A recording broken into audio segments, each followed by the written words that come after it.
Hey everyone, the professor here, along with Ames Reads, and we are going to go through the first week of our meal plan.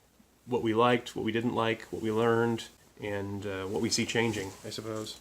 The first dinner of week one was a new recipe. Well, rather, it really wasn't a new recipe. This was more of a gauntlet that I threw down to say, one of my favorite meals out is to get sweet and sour chicken. I challenge you.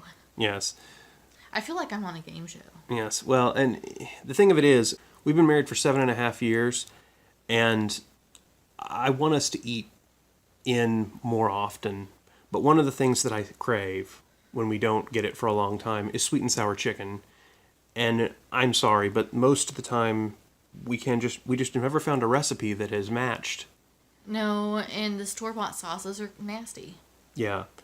And I don't know if we're just weird in our taste, but we like a specific sweetness to our sweet and sour chicken. We have a restaurant down the road that puts like peppers in their sauce. We are strictly like sweet and sour sauce with carrots and pineapple. Accent on the sweet and Yeah. sour sauce. So I said, well, if we're going to do an 8-week rotation, I want you to try sweet and sour chicken recipes every 8 weeks. Let's make that one of the recipes until we find the one that we like. And as you can see on this note, we got close. It was more sweet and tangy than sweet and sour. I think maybe it had a little bit too much vinegar in it, so I'm going to play around with it. But if you have any good sweet and sour chicken recipes, please link them in the comments and we'll try them out. Yeah, especially sweeter style. Next, we had manicotti, stuffed manicotti. Or are they always stuffed? They are always stuffed. Okay. I should let you read the recipes. So you made some notes here. Yeah, I just noted the recipe that I used. It was just off of the Bria website. And I didn't make anything with it. I think another note that I need to add is that I need a little bit more sauce. We used 24-ounce jar. I could use a little bit more than that. I didn't make anything with it, so I need to add some Texas toast with it next time. Yeah, I thought Texas toast would have gone well with it. Especially if you add more red sauce, that's going to make it even better with a Texas toast. Next, we had the beef and broccoli, the instant pot. Instant pot. You can just call it. IP beef and broccoli. Yes, IP stands for Instant Pot. And that, actually, the flavor on it was good, but I might have overcooked the broccoli a little bit, and it mushed it. And when you mixed it together, it just kind of dissolved into the sauce, and he said that it looked like something that came out of our son's diaper, so I will try again next time. The taste was all right, but you taste first with your eyes, and between the look and the consistency, it would have been something that would have been better eaten with the lights off. A favorite of mine, pulled pork. I don't really know what I can say about pulled pork. I love pulled pork. Yeah. I could eat this like every week, practically. Ugh. Unfortunately, if we made it every week, we would have leftovers of it the entire week because it tends to make quite a bit. Yeah, I divided. So we had leftovers. I don't know how big because I use a pork shoulder or pork butt roast.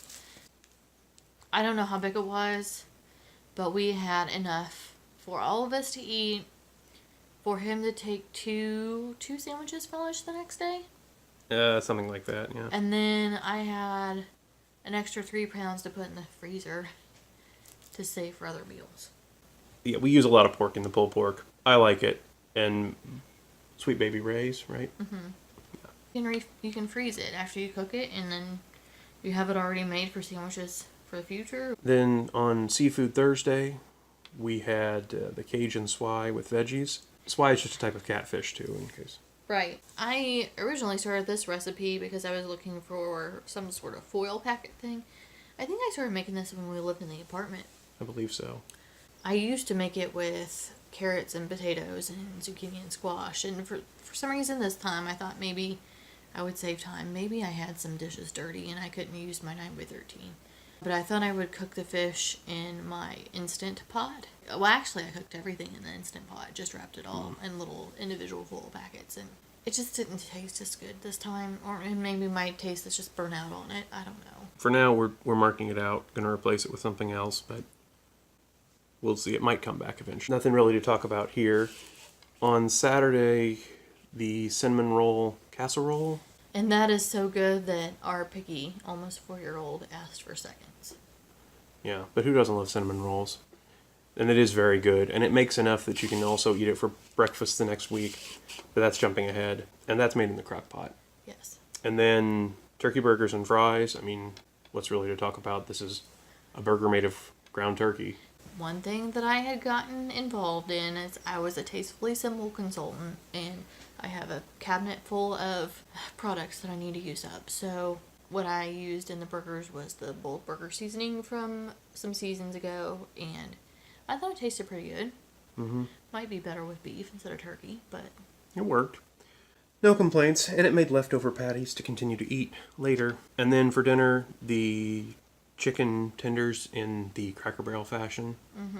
We tried the Great Value honey mustard this time, and it was Yeah, pretty good. we used to use O'Charlie's brand, but I think you couldn't find it in the store, and that's what led us to the Great Value. Yeah, and it wasn't bad, and it's cheaper. And normally I make this with green beans, so so it's a relatively healthy meal, but I forgot to add green beans to the grocery list, so we had it with mac and cheese. Which our daughter loves, so Yeah. it worked. We discovered that just for personal taste, we may rest this recipe for a while, replace it with something else. We made some recipe tweak notes on the early part of this week, although I didn't really think the first week was a failure by any means.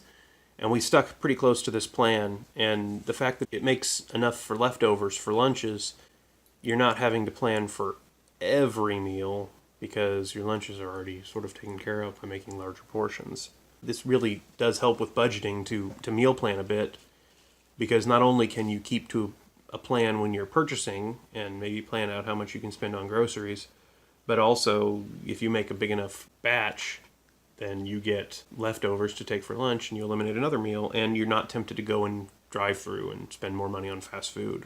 Thanks for joining us. Class dismissed. And I just realized this is now a home ec class.